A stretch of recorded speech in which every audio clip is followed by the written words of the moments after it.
Hello दोस्तों, नमस्कार। स्वागत है एक बार फिर से आपके अपने प्रिय चैनल पर। दोस्तों, आज की जो सबसे बड़ी खबरें आ रही हैं, जहां पर भारत चाइना बॉर्डर के बीच पर ये निगरानी से जुड़ी खबर आ रही है, जहां पर हमारे भारतीय जवानों ने चाइनीज सेना के निगरानी में बड़ा एक्शन प्लान कर दिया है। दोस्तों, क्या क्या बंदोबस्त किया गया है बताएंगे आपको, उसके आगे बताएंगे। जहां पर कंगाल पाकिस्तान को भारत ने सिखा दिया है सबक। आपको बताएंगे कि उस मलेशिया ने जिस प्रकार से पाकिस्तान का प्लेन जब्त किया था, दोस्तों उसके पीछे भारत का हाथ। बताएंगे आपको कैसे ये दोनों खबर एक दूसरे से लिंक है। दोस्तों, इस सच्चाई से भी आपको अवगत कराएंगे आज। साथ ही बताएंगे जहां आपदा राहत में नेपाल को ट्रेनिंग देगा भारत। जी हाँ दोस्तों, बड़ी डील साइन की गई है, बताएंगे आपको। साथ ही बताएंगे जहां पर कोरोना के बहाने चाइना ने दे दिया है इमरान खान को तगड़ा झटका। जी हाँ दोस्तों, साथ ही पाकिस्तानी यात्रियों की एंट्री पर लगा दिया गया है बैन। बताएंगे पूरी खबर क्या है। उससे आगे बताएंगे आपको जहां कोरोना टीके को लेकर उठ रहे सवालों के बीच भारत बायोटेक का बड़ा ऐलान। अगर साइड इफेक्ट हुआ कोरोना वैक्सीन से तो देंगे मुआवजा। बताएंगे दोस्तों आपको पूरी बात। साथ ही बताएंगे जहां पर भारत का साथ देने वाला अमेरिका अब इस मुद्दे पर भारत के ही बीच अड़ंगा डाल रहा है। दोस्तों, वो क्या मुद्दा है, कौन सी बात है जहां अमेरिका भारत का पक्ष नहीं रखने वाला, दोस्तों बताएंगे आपको। साथ ही आगे बताएंगे जहां पर जब राजनाथ सिंह से पूछा गया कि मोदी और उनके मंत्री कब लगवाएंगे कोरोना का वैक्सीन, तो राजनाथ सिंह ने दिया है ये जवाब। क्या कहा उन्होंने जवाब में, ये भी बताएंगे दोस्तों आपको। साथ ही बंगाल चुनाव से जुड़ी हर तरह की खबरें आ रही हैं दोस्तों, और बुलेट ट्रेन से भी जुड़ी खबर आ रही है, जहां पर हर तरह की खबरें आज डिस्कस करेंगे दोस्तों। तो बने रहिएगा वीडियो के अंत तक। और खबर में आगे बढ़ने से पहले अगर आप भी मानते हैं कि भारतीय सेना है तो हर चीज संभव है, और मोदी जी हैं तो भारत सही राह पर चलेगा, तो इस वीडियो को भी कर दीजिए लाइक, चैनल को कर दीजिए सब्सक्राइब, बेल आइकन दबाइए, साथ ही कमेंट बॉक्स में लिख दीजिएगा जय हिंद। जी हाँ दोस्तों, तब चलते हैं पहली और सबसे बड़ी एक्सक्लूसिव खबर की तरफ, जहां चीन बॉर्डर पर निगरानी के पुख्ता इंतजाम जवानों ने तैयार कर लिया है। ये बड़ा एक्शन प्लान। बता दें, भारत एलएसी पर तनाव कम होने की स्थिति में भी चाइनीज सीमा और ट्राई जंक्शन पर निगरानी के चौकस व पुख्ता सुरक्षा इंतजाम की तैयारी कर रहा है। भूटान व नेपाल सीमा के ट्राई जंक्शन पर मौजूद एसएसबी और चीन सीमा पर ज्यादातर इलाकों में मौजूद आईटीबीपी ने निगरानी मजबूत करने के लिहाज से अपना एक्शन प्लान तैयार कर लिया है। इस पर अमल भी शुरू हो चुका है दोस्तों। भारत निगरानी के लिए तैनात जवानों के अलावा इलेक्ट्रॉनिक सर्विलेंस पर काफी फोकस कर रहा है। चीन नेपाल भूटान बॉर्डर पर इस तरह की चौकसी समान रूप से होगी, जिससे सीमाओं के त्रिकोण पर भी पैनी नजर रखी जाएगी। उत्तराखंड के लिपुलेख, नीति, दर्रा, मंगसा, धुरा, टीसांग, चोकला, मुलिंगला, इसी प्रकार के जगह, साथ ही अरुणाचल प्रदेश के बोमडिला और लद्दाख में कराकोरम पास तक सभी जगहों पर आईटीबीपी की तरफ से comprehensive integrated border management system लगा दिया गया है दोस्तों। इलेक्ट्रॉनिक सर्विलेंस सिस्टम में कई तरह के इलेक्ट्रॉनिक गैजेट भी लगाए जा रहे हैं, ताकि सीमा पर बारीकी से नजर रखी जा सके। जी हाँ दोस्तों, ऐसे में भारतीय जवानों का ये नया टेक्नोलॉजी, नई तकनीक, नई पुख्ता इंतजाम बड़ी ही काबिले तारीफ होने वाली है दोस्तों। ऐसे में उनके इस पुख्ता इंतजाम के लिए उनको थैंक यू इंडियन आर्मी जरूर कह दीजिएगा। एक और खबर की बात करें तो भारतीय ने कंगाल पाकिस्तान को सिखाया सबक, जहां पैसे ना चुकाने पर जब्त किया था प्लेन। जी हाँ दोस्तों, बड़ी खबर है जहां भारत का हाथ सामने आया है दोस्तों। बता दें आपको, मलेशिया में पाकिस्तान की सरकारी विमान कंपनी पाकिस्तान इंटरनेशनल एयरलाइंस के लीज पर लिए गए यात्री विमान को पैसे ना चुकाने पर जब्त कर लिया गया था, जैसा कि आपने कल और परसों की खबर में सुना था दोस्तों। आपको बता दें, अब मीडिया रिपोर्ट्स में यह दावा किया जा रहा है कि जिस कंपनी ने यह विमान लीज किया था उसका मालिक भारतीय है। कुआलालंपुर एयरपोर्ट पर जब विमान को जब्त किया गया, उस वक्त विमान में यात्री और चालक दल सवार थे। घटना के बाद पाकिस्तान के द नेशन समेत कई मीडिया रिपोर्ट्स में यह दावा किया जा रहा है कि जिस कंपनी ने पाकिस्तान इंटरनेशनल एयरलाइंस को ये बोइंग 777 75 यात्री विमान लीज पर दिया था उसके मालिक और डायरेक्टर भारतीय हैं। पैसे न चुकाने पर विमान को जब्त किया गया है। रिपोर्ट्स के मुताबिक इस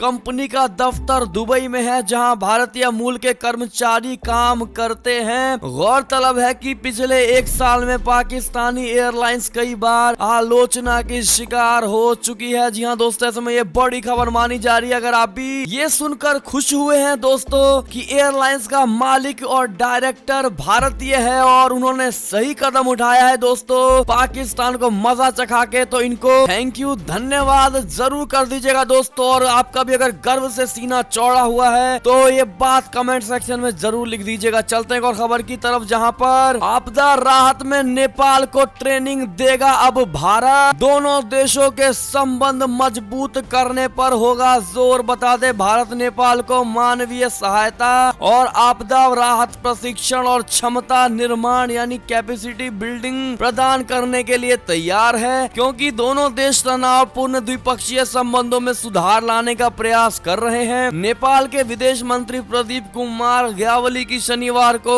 नई दिल्ली में केंद्रीय रक्षा मंत्री राजनाथ सिंह के साथ बैठक के दौरान सहायता और प्रशिक्षण प्रदान करने पर निर्णय लिया गया है। सिंह ने कहा है कि भारत दोनों देशों के बीच विशेष संबंधों को और गहरा और मजबूत करने के लिए तत्पर है। जी हाँ दोस्तों, नेपाल के विदेश मंत्री छठे भारत नेपाल संयुक्त आयोग की बैठक के लिए भारत में है। सिंह के बातचीत के दौरान ग्यावली ने नेपाल नेतृत्व की ओर से उनका अभिवादन किया है और द्विपक्षीय संबंधों को गहरा करने की इच्छा भी व्यक्त की है। जी हाँ दोस्तों, चलते हैं और खबर की तरफ, जहां पर कोरोना के बहाने चाइना ने दे दिया है इमरान खान को बड़ा झटका, जहां पाकिस्तानी यात्रियों की एंट्री पर लगा दी गई है बैन। जी हाँ दोस्तों, पाकिस्तान के प्रधानमंत्री इमरान खान को अपने दोस्त और आका चाइना से करारा झटका लगा है। चीन ने पाकिस्तानी यात्रियों पर अस्थायी यात्रा पर प्रतिबंध लगा दिया है दोस्तों, यानी अगले कुछ समय तक पाकिस्तानी नागरिक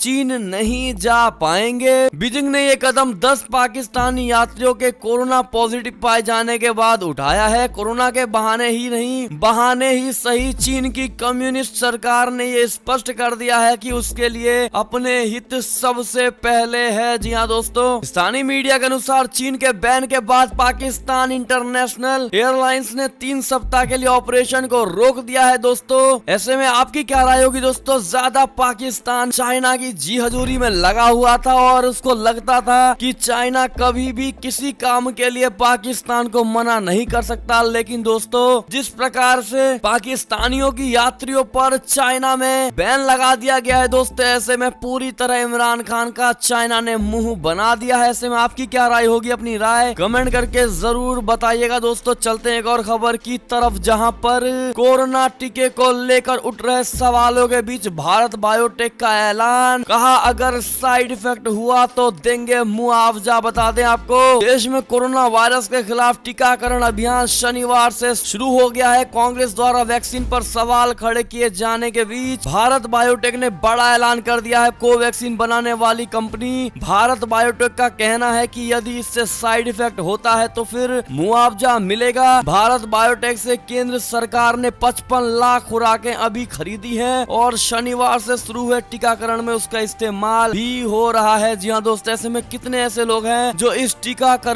इस वैक्सीन का टीकाकरण अपने बॉडी में करवाएंगे, वो कमेंट करके जरूर बताइएगा दोस्तों। और जिनको अपने भारत के सरकार पर भरोसा है बताना बिल्कुल मत भूलिएगा। चलते और खबर की तरफ, जहां पर रूस से महा मिसाइल S-400 हासिल करने में अड़ंगा डाल रहा है अमेरिका। कहा कूटनीतिक टकराव की है आशंका। बता दें आपको, भारत अरबों रुपए का रक्षा सौदा करके रूस से मिसाइल डिफेंस सिस्टम S-400 खरीद रहा है, लेकिन इस डील को लेकर अमेरिका की भौहें चढ़ी हुई हैं। अमेरिका ने कह डाला है कि रूस के साथ इस डिफेंस डील के लिए अमेरिका की ओर से भारत को किसी तरह की छूट नहीं मिलेगी। रक्षा विशेषज्ञों का मानना है कि रूस के साथ की जा रही $5.5 अरब के इस डील को लेकर अमेरिका भारत पर प्रतिबंध लगा सकता है। ऐसी ही एक डील के लिए अमेरिका तुर्की पर प्रतिबंध लगा चुका है। जी हाँ दोस्तों, ऐसे में एक और खबर की बात करें, जहां कोरोना वैक्सीन को लेकर दूसरी खबर आ रही है कि मोदी जी और उनके मंत्री मोदी कब लगवाएंगे वैक्सीन, तो राजनाथ सिंह ने दे दिया है ये जवाब। क्या कहा उन्होंने बता दें। विश्व भर के विदेश देशों में कोरोना संकट से निपटने के लिए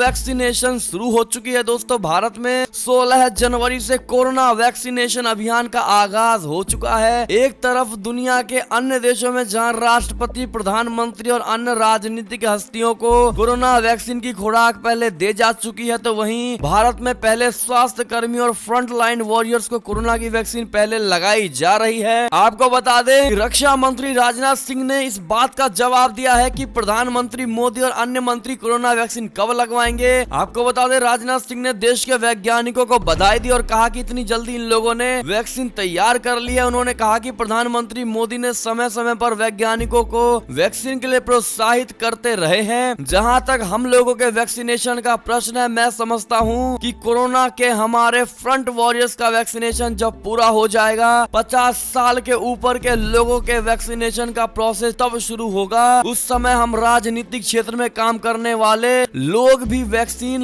लगवाएंगे। जी हाँ दोस्तों, ऐसे में अगर आप भी राजनाथ सिंह के बात का सपोर्ट करते हैं दोस्तों और मानते हैं कि विपक्ष के मुंह पर ये तगड़ा चमाटा है, तो अपनी राय दीजिएगा दोस्तों कमेंट करके, और इस वीडियो को शेयर करिएगा, जितना ज्यादा हो सके शेयर करिएगा दोस्तों व्हाट्सएप फेसबुक के थ्रू। चलते हैं एक और खबर की तरफ, जहां पर जो बाइडेन के शपथ ग्रहण समारोह से ठीक पहले व्हाइट हाउस छोड़कर चले जाएंगे मिस्टर डोनाल्ड ट्रंप। जी हाँ दोस्तों, एक और खबर की बात करें तो दुनिया में बोल रहा भारत का डंका। भूटान के प्रधानमंत्री लोते शेरिंग ने भारतीय टीकाकरण की शुरुआत पर प्रधानमंत्री मोदी को दे डाली है बधाई। बता दें भारत ने शनिवार को टीकाकरण अभियान की शुरुआत कर डाली। पूरे देश में टीकाकरण शुरू हो चुका है, जैसा कि मैंने आपको पहले खबरों में बताया है। साथ ही आपको बता दें कि इसी मौके पर भूटान के प्रधानमंत्री लोते शेरिंग ने शनिवार को टीकाकरण अभियान के शुभारंभ के लिए प्रधानमंत्री नरेंद्र मोदी और भारत के लोगों को बधाई दे डाली है। जी हाँ दोस्तों, शेरिंग ने एक फेसबुक पोस्ट में कहा है कि मैं आज देशव्यापी कोविड-19 टीकाकरण अभियान के शानदार लॉन्च के लिए प्रधानमंत्री नरेंद्र मोदी और भारत के लोगों को बधाई देना चाहूंगा। आपको बता दें इससे पहले शनिवार सुबह प्रधानमंत्री मोदी जी ने भी वीडियो कॉन्फ्रेंसिंग के जरिए कोरोना वायरस के खिलाफ टीकाकरण अभियान को शुरू कर दिया था। ऐसे में दोस्तों आपकी क्या राय होगी, और आप भी भूटान के पीएम को रिप्लाई में थैंक यू जरूर कह दीजिएगा दोस्तों। चलते हैं एक और खबर की तरफ, जहां पर वॉशिंगटन की सुरक्षा के लिए अधिक संख्या में नेशनल गार्ड बुलाने के लिए गवर्नरों से किया जा रहा है संपर्क। बता दें अमेरिका रक्षा विभाग के अधिकारी विभिन्न प्रांतों के गवर्नरों से संपर्क साधकर संसद भवन परिसर और शहरी की सुरक्षा के लिए अतिरिक्त संख्या में नेशनल गार्ड के कर्मियों को वॉशिंगटन भेजने का अनुरोध कर रही है। मामले से जुड़े रक्षा विभाग के अधिकारी ने बताया है कि कानून प्रवर्तन एजेंसियां और अन्य अधिकारियों का मानना है कि उन्हें सुरक्षा के लिए नेशनल गार्ड के करीब 25,000 कर्मियों की जरूरत होगी और इस संख्या में भी वृद्धि हो सकती है। जी हाँ दोस्तों, चलते हैं एक और खबर की तरफ, जहां भारत में कल से 2 वैक्सीन की भी शुरुआत हो चुकी है दोस्तों, लेकिन पाकिस्तान ने अभी तक कोई ऑर्डर नहीं दिया है और चाइना भी नहीं कर रहा है पाकिस्तान की मदद। जी हाँ दोस्तों, पाकिस्तान यहाँ पर धोबी के डॉगी जैसा बनता हुआ नजर आ रहा है, जहाँ पर न पाकिस्तान खुद अपने देशवासियों को वैक्सीन प्रदान कर सकता है, ना उसको चाइना से कोई मदद मिल रही है। ऐसे में दोस्तों इस परेशान आतंकवादी आतंकिस्तान प्रधानमंत्री को लेकर आपकी क्या राय होगी दोस्तों, जो सिर्फ दूसरे देशों की आलोचना करता रहता है, खुद अपने देशवासियों के लिए कोई कार्य नहीं करता। इस पर आपकी राय तो बनती है दोस्तों, तो कमेंट करके बिल्कुल लिखिएगा। चलते हैं एक और खबर की तरफ, जहां अमेरिकी संसद के आयोग की रिपोर्ट उइगर मुसलमानों का नरसंहार कर रहा है चाइना। जी हाँ दोस्तों, अमेरिकी संसद के एक आयोग ने बृहस्पतिवार को जारी अपने रिपोर्ट में कहा है कि चीन शिनजियांग में अल्पसंख्यक उइगर मुसलमानों की एक बड़ी आबादी का नरसंहार कर रही है। आयोग ने पिछले वर्ष सामने आए साक्ष्यों को इस दावे का आधार बनाया है। चीन पर बने इस संसदीय आयोग में रिपब्लिकन और डेमोक्रेट दोनों दलों के सदस्य भी शामिल है। एक और खबर की बात करें तो संयुक्त राष्ट्र का नया बयान आया है दोस्तों भारत को लेकर, जहां उन्होंने कहा है कि इंडिया में 1.8 करोड़ प्रवासी यानी 1,80,00,000 प्रवासी भारतीय रह रहे हैं दूसरे देशों में। जी हाँ दोस्तों, आपको बता दें संयुक्त राष्ट्र यानी यूएन की एक रिपोर्ट के मुताबिक दुनिया में सबसे ज्यादा भारत के 1,80,00,000 प्रवासी दूसरे देशों में रह रहे हैं। इसमें यह भी कहा गया है कि संयुक्त अरब अमीरात, अमेरिका और सऊदी अरब में सबसे ज्यादा प्रवासी भारतीय मौजूद हैं। जी हाँ दोस्तों, संयुक्त राष्ट्र आर्थिक और सामाजिक मामलों के विभाग के जनसंख्या खंड द्वारा जारी रिपोर्ट इंटरनेशनल माइग्रेशन 2020 हाइलाइट्स में कहा गया है कि दुनिया में सबसे ज्यादा प्रवासी भारतीय हैं और वे कई देशों में रह रहे हैं। जी हाँ दोस्तों, ऐसे में आप इस खबर को सुनकर इस खबर को सुनकर आपके माइंड में सबसे पहले कौन सी बड़ी बात आती है, कमेंट करके जरूर बताइएगा। चलते हैं एक और खबर की ओर, जहां पर अमेरिका ने आतंकवादियों की सूची में लश्कर तैयबा को बरकरार रखा है। दोस्तों, अमेरिका ने आतंकवादियों की सूची की समीक्षा करने के बाद ISIL, सिनाई पेनिनसुला और अन्य संगठनों के साथ पाकिस्तान के संचालित लश्कर तैयबा और लश्कर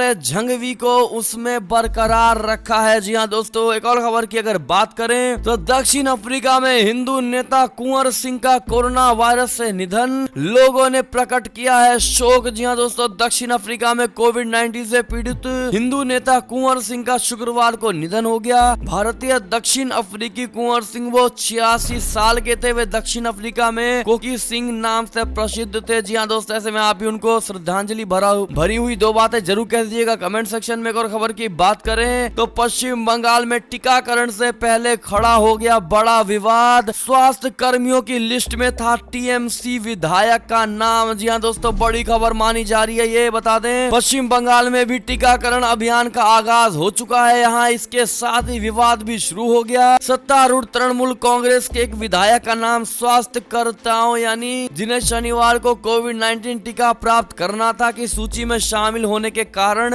विवाद खड़ा हो गया है। भारतीय जनता पार्टी द्वारा उठाए जाने वाले इस सवाल के बाद TMC विधायक सौरभ चक्रवर्ती का नाम बाद में लिस्ट से हटा दिया गया है। दोस्तों, TMC ने इस महज एक त्रुटि करार दिया है, जिसके बाद में ठीक कर लिया गया है। ऐसे में दोस्तों, आपकी क्या राय होगी, अपनी राय जरूर दीजिएगा। और बंगाल में किसकी सरकार आप चाहते हैं, उस सरकार का नाम जरूर लिख दीजिएगा कमेंट सेक्शन में। देखते हैं किसकी सरकार चाहते हैं आप दोस्तों बंगाल में। एक और खबर की बात करें तो बिल गेट्स बन गए हैं अमेरिका के सबसे बड़े किसान। 18 राज्यों में खरीदी है 242,000 एकड़ जमीन। जी हाँ दोस्तों, माइक्रोसॉफ्ट के संस्थापक और दुनिया के चौथे सबसे अमीर शख्स बिल गेट्स ने अमेरिका में बड़े पैमाने पर खेती की जमीन खरीद डाली है। डेली मेल के रिपोर्ट्स के मुताबिक अब बिल गेट्स अमेरिका के 18वें राज्यों में कुल 2,42,000 एकड़ खेती की जमीन के मालिक हो चुके हैं। जी हाँ दोस्तों,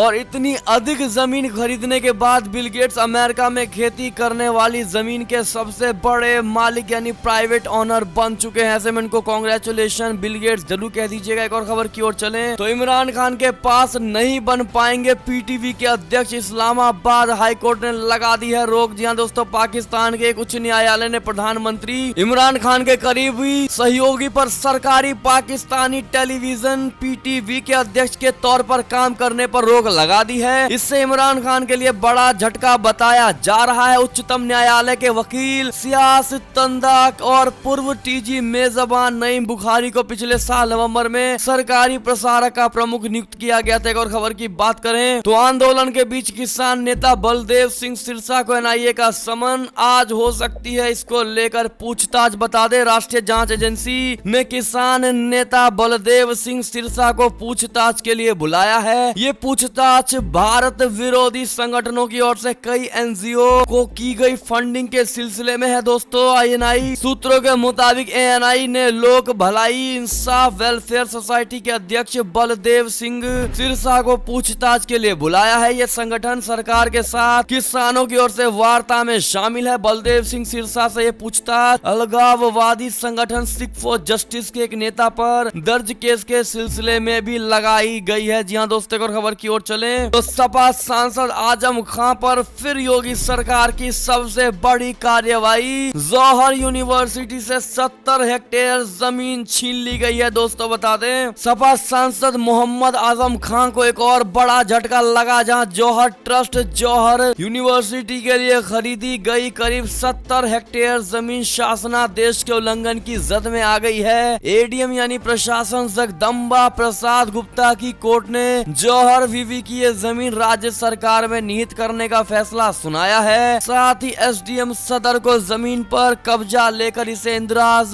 कराने का आदेश दिया गया है। जी हाँ दोस्तों, अगर एक और खबर की बात करें तो प्रधानमंत्री हुए भावुक, कहा कोरोना से बीमार कई साथी अस्पताल से घर भी नहीं लौटे। जी हाँ दोस्तों, बड़ी भावुक वाली बात कह डाली। आपको इस पर क्या प्रतिक्रिया होगी, अपनी राय अवश्य दीजिएगा। दोस्तों चलते हैं एक और खबर की तरफ, जहां पर बुलेट ट्रेन की तैयारी कर दी गई है तेज। दिल्ली से आगरा का किराया 1200 रुपए, अयोध्या का होगा इतना। बता दें आपको, भारत में लोगों को बुलेट ट्रेन चलने का इंतजार है। अब इस बुलेट ट्रेन के किराए को लेकर बड़ी खबर सामने आई है। लोगों के मन में बुलेट ट्रेन के किराए को लेकर तरह तरह के सवाल उठते हैं। मिली जानकारी के मुताबिक दिल्ली से अयोध्या के बीच चलने वाली बुलेट ट्रेन का एक तरफ का किराया 2900 रुपए हो सकता है, तो वहीं आगरा का किराया 1200 रुपए हो सकता है। इसी प्रकार बुलेट ट्रेन से लखनऊ का एक तरफा किराया 2300 रुपए और दिल्ली से वाराणसी का टिकट करीब 3400 रुपए हो सकता है। वर्तमान समय में वंदे भारत एक्सप्रेस के एग्जीक्यूटिव क्लास का करीब 2900 रुपए किराया है। दोस्तों ऐसे में सूत्रों के हवाले से मिली जानकारी के बाद ये कहा गया है कि केंद्र सरकार ने 808 किलोमीटर लंबी Delhi Varanasi high speed rail corridor project को प्राथमिकता दे डाली है। जी हाँ दोस्तों, ऐसे में अगर आप भी खुश हैं इस खबर को सुनकर, अब बुलेट ट्रेन की सुविधा आप भी चाहते हैं दोस्तों और मानते हैं कि बुलेट ट्रेन का ज्यादा किराया है वो थोड़ा कम हो जाए, तो आप भी कमेंट करके अपनी राय जरूर दीजिएगा दोस्तों। और कमेंट में जरूर कहिएगा कि हम किराया थोड़ा कम चाहते हैं, ताकि आपकी बात सरकार तक पहुंचे। एक और खबर की अगर बात करें तो स्वास्थ्य मंत्री हर्षवर्धन ने कहा है कि शरारती तत्वों की अफवाहों पर ध्यान ना दे, संजीवनी का काम करेगी हमारा कोरोना वैक्सीन। जी हाँ दोस्तों, एक और खबर की बात करें तो भाजपा ने राष्ट्रीय प्रवक्ता शहनवाज हुसैन को बना डाला है। बिहार में एमएलसी प्रत्याशी यूपी की सूची जारी कर दी गई है दोस्तों। ऐसे में शहनवाज हुसैन को आप कांग्रेचुलेशन, बधाई जरूर दीजिएगा नए एमएलसी प्रत्याशी बनने पर। जी हाँ दोस्तों, एक और खबर की अगर बात करें तो अमित शाह पहुंचे गए हैं कर्नाटक, कई परियोजनाओं का करेंगे उद्घाटन, कोर कमेटी की लेंगे मीटिंग। जी हाँ दोस्तों, ऐसे में ये बड़ी खबरें मानी जा रही है। साथ ही अंतिम खबर की बात करें तो अब बिहार पुलिस में दरोगा इंस्पेक्टर बनेंगे किन्नर, हर 500 में से एक पद को आरक्षित कर दिया गया है दोस्तों। बड़ी खबर ये भी मानी जा रही है। बिहार में किन्नर समुदाय के लिए बड़ी खबर सामने आई, यहाँ पर रहने वाले ट्रांसजेंडर्स को भी अब बिहार पुलिस में नौकरी मिलेगी। जी हाँ दोस्तों, ऐसे में ये सारी खबरें थी। आपको हमारी खबरें कैसी लगी? आशा करता हूँ काफी अच्छी लगी होगी। अगर जरा भी अच्छी लगी है तो इस वीडियो को हमेशा की तरह अपने भाई बंधुओं में व्हाट्सएप, फेसबुक, ट्विटर के जरिए पूरे भारत में शेयर करना बिल्कुल